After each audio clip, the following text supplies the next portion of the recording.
Well, this is just a genome level. I'm telling you. Actually, what we do is we just need to have chromosome structure in our cells.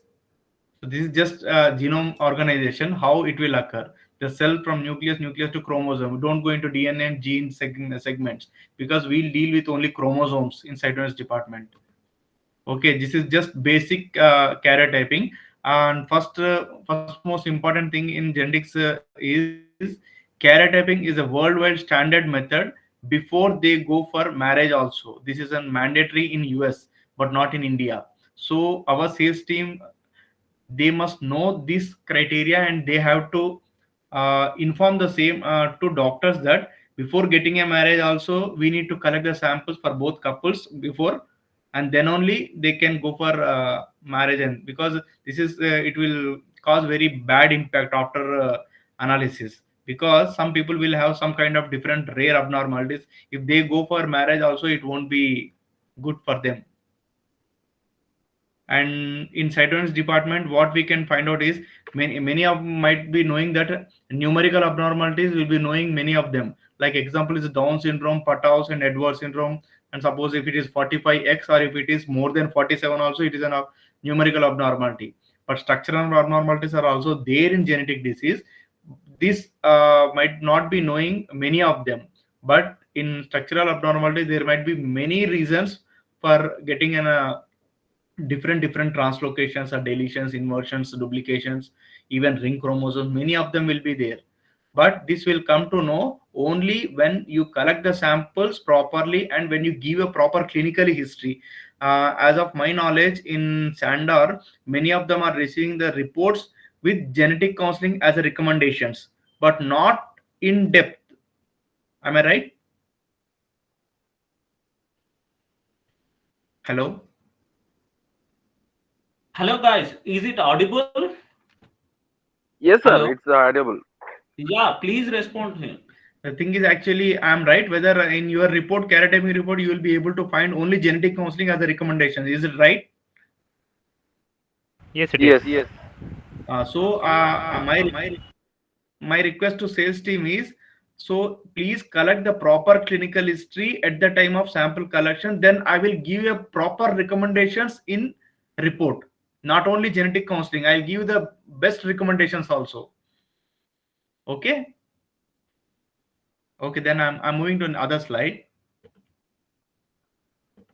This is just basics how to know. As I told you very clearly, DNA, from DNA we'll be having chromosomes. From chromosomes we'll be receiving from one from mother and one from father. The thing is, actually 23 pairs of autosomes will be getting from parents, and only one from father and from one from mother is just sex chromosomes, one pair.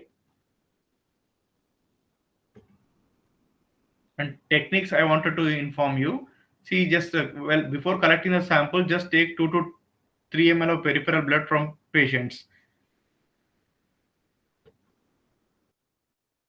And if it is something like a POC sample or anything, no, just go for add some antibiotics. Otherwise, don't go for any, but don't go for amniotic fluid samples.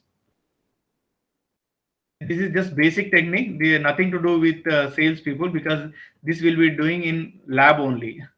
This is our protocol, how we'll perform the sample. After receiving the samples, we'll take out the sample, we'll go for culture setup, and then immediately we'll go for addition of colsin, like colsmid, to arrest cells in metaphase stage. And then we'll go for a hypotonic treatment, like 3 to 1 fixative. And then we'll spread the cells by dropping onto slide by using a G banding. And then we'll go for screening under microscope by using a software cytovision. Then we'll give a final karyotype report. And these are the structures how chromosomes will be there. In every chromosome will have, there is a centromere and short arm and long arm. And moreover, on the long arms you can find there is a telomere regions, and in the p arm you'll be having sister chromatids. Many of them, I think you'll be able to see in the report graph that there will be some sister chromatids, but that is not good in a report format, I would like to say. Because if we have proper receiving a sample without any medication, then you won't find any sister chromatids in our report. And these are the karyotyping analysis. This is also just related to our cytogenesis analysis team only. not related to sales. But okay, but everyone should be aware that we are using our report interpretation is as per ISCN, current ISCN guidelines. Now we are using 2016 guidelines, but it has to be revised to 2020 guidelines. Now there is in market, it is available as 2020 also, but we are looking into it to get a book, and then we'll update the same in our report format. Then types of abnormalities, as I told you, is numerical and structural. See, I'll show you one small image of a normal female karyotype. See, these are the bands which we receive in Sandor. Earlier, I think you might have not received this kind of morphology, I guess, if I'm not wrong. Because after I joined here, I just improved the quality of banding. And moreover, you are finding some abnormalities also. If you don't have proper bands, you can't able to identify any abnormals in the karyotype. This is just normal female karyotype. I was just template I was showing you. And this is a normal male karyotype. And here are some numerical abnormalities or aneuploidies. As I told you, trisomy is Edwards syndrome. These are all structural abnormalities. Monosomy is one pair of chromosome is missing, like 45X if it is a Turner. 45X is a Turner's. Trisomy, as I said, is a Down syndrome, any of the chromosome. And Jacob syndrome. I think these are all abnormalities. Okay.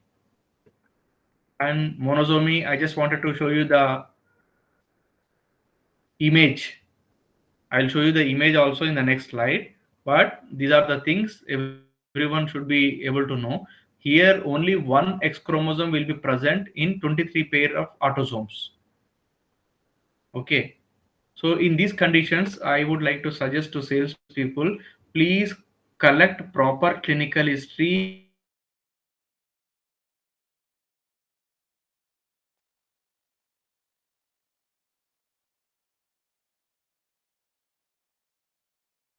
Because if you don't have proper clinical history, you directly sample to lab, but without clinical history for analyst team, it is very difficult that we can't able to identify. If suppose it is a 45X, now we will be in a confusion state that if suppose we receive two sample from other patient and your patient is also 45, then we'll be in a confusion. The other patient is also female with 14 or 15 years, and this patient is also 14 or 12 years something. But we'll be in a doubt saying that whether this patient has got 45X or that patient has got a 45X. If we have proper clinical history, we can able to identify and we can release the report. That is why I am telling you clinical history is very important for cytogenetics. Okay. This is the example for karyotype. See, in 45X, as I told you, only one X will be available here. And this is Down syndrome. This is one structural abnormality. 121 will be an added advantage here. And symptoms of the Down syndrome. It's just like epicanthal folding, long tongue with a distinct furrowing. These are all technical things again.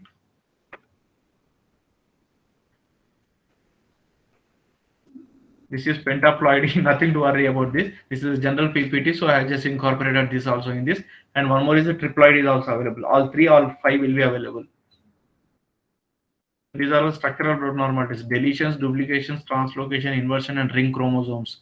But structural abnormalities are very, very rare, and moreover, in every case, it will be, even we may also miss some abnormalities. So that is why I'm telling proper clinical history. Then I can able to identify whether if it is a deletion with a proper clinical history, I can go and look into such particular chromosome so that it won't miss abnormal. Deletions is nothing simple. One portion of the chromosome is missing or deleted. This is an example. This is very recently we have released one report just 2 weeks or 1 week back, I guess. This was an abnormal report. See here we can see there is one band missing in a 15. Deletion 15, band point is Q24 to Q25. There was one band which was missing in the chromosome, but we don't have proper clinical history at that time. So when we have suspected the abnormality, we have stopped the report till we get confirm the clinical history from the patient. So I requested sales team, and then I found out the clinical history from front desk, and then I released the report. These are the duplications. Duplications is also very simple. In the same chromosome, you can able to identify one extra genetic material in the same form, whether it is in a P arm or in a Q arm. In translocations, a portion of one chromosome is transferred. Translocation is nothing. From one chromosome, the some part will be moving to some other part. If something is moving from one part to other part, it is just balance. If there is something which is missing on the chromosome, then it is an unbalanced translocation. See, this is also very good case. This also I have reported just 1 week or 2 weeks back only. Same. See, you can able to identify the three chromosome. The Q arm is missing. Q arm has been moved to on 21th chromosome telomere region. See, this kind of these are all structural abnormalities. These are very good abnormalities. In these cases, now we need to collect all information of the patient, whether the patient is having some. See, I just stopped this report. I didn't get clinical history when I was doing my reporting. So I asked, there might be abortions with a partner, definitely. Without that, it won't. We won't get a sample from doctor to identify the chromosome structure. So I just inquired with the patients and sales team, and then I received clinical history as abortions only. So see, you understand the criticality of clinical history. Without clinical history, cytogenetics, this is nothing, I guess. Because I can't able to interpret properly and I cannot give for any recommendations. Otherwise, I can write simply that it's a translocation between 3 and 21. Go for genetic counseling. I won't recommend anything. If I have proper clinical history, I can recommend you much more better way. And this is unbalanced translocation. See, there is one chromosome 13 which was missing, and that 13 has been moved to other chromosome 13. In the child, what will happen? It's an unbalanced translocation. This is one live example. This also very recently we have released one report, 1321. See, the structure is 46 only here. Overall chromosome number is 46 only, but there is a derivative like a Robertsonian translocation. But this is also case. This case is also in a Down syndrome case. Inversions, same inversions also. It will move from one part to other. Chromosome either it is broken off or upside or downside. It will reattach. Suppose if you have a centromere in the chromosome, the same centromere, suppose inversion 9 is the inversion 9, you can able to find in many cases. Inversion 9 is a very common case of abnormal cases. Pericentric inversion. Paracentric is something which will be having very low level, but pericentric is very often will get a report. In most of the cases we get pericentric inversion. This is an example. I'm just telling you one polymorphism, not exactly inversion. Inversion 9, you can able to identify on the centromere. Top of the region will be below region will be moved to top of the region. Like from Q arm to P arm, it will move. And this is just example I am giving as XYQH. In generally, Y will be very small in size. It is like acrocentric chromosomes. But when it is something which is more than 21 or more than or equal to 18, it is called as a long Y. In these cases also, the patients will be having an abortions. It doesn't mean that there is a problem with a female. It is a purely problem with a male candidate because of abortions. Why? Because the YQH is Y is very long. And these are some indications. I just read out clinical indications. Dysmorphic features are developmental delay, fetal or neonatal death with multiple congenital abnormalities, and intermediate gender of ambiguous. See, these are all just clinical histories. Why I am asking you is many of the cases for cytogenetics will receive a sample from doctors because of these many reasons. For babies, it is developmental delay or neonatal death or any ambiguous genitalia, or they have some sex chromosome abnormality like Klinefelter or Turner syndrome. Okay, and most of them the history for abnormality where karyotype of affected individuals is not known. Sometimes we'll get a different abnormality, but we can't able to identify with a proper clinical history why this abnormality is getting. It might be a de novo, very new mutation. Okay, And prenatal diagnosis, nowadays we are collecting the samples, so this is something which is important. See, for every collection of every prenatal sample, every sales team should know that we should receive all kind of ultrasonic reports and with proper clinical history. And moreover, 14th week of gestation only we can be able to identify some, we need to collect the sample actually, because at that particular week's gestation only we need to collect the samples for our clear reporting. And this is nothing, go forget about the below one, history, chromosomes, risk. These are all different. Only when we get a sample, then only we can able to identify. After analyzing the chromosomes under amniotic fluid sample or POC sample, anyway, POC is a I recommend POC is a waste test, just for the sake of money people are giving, but very rarely some importance will be there, but not on every case. Even doctors will be knowing why the case has been aborted, but still they wanted to send a sample for karyotyping or like fish method. Mostly what will happen, only Down syndrome or Pathaus or Edward, these three will play a key role. Okay, these are some collection procedures, but anyway this doctor will be able to identify. This is nothing for sales team, because you people can't collect the sample.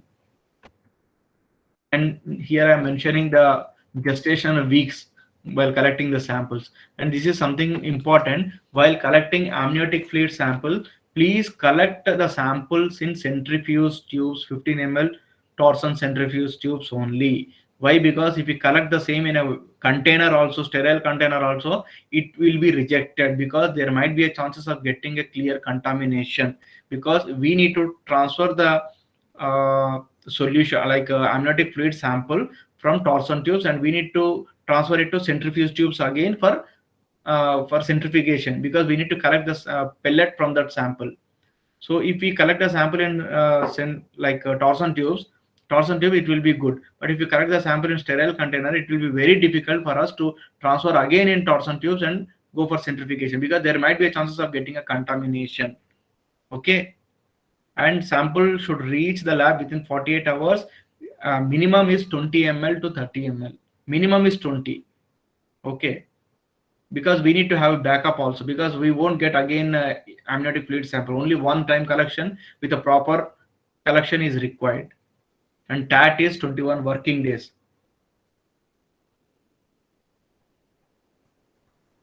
And forget about antibiotics for amniotic fluid sample. Nothing to do with this. And POC sample, as I told you, minimum 20 to 25 mg villi is also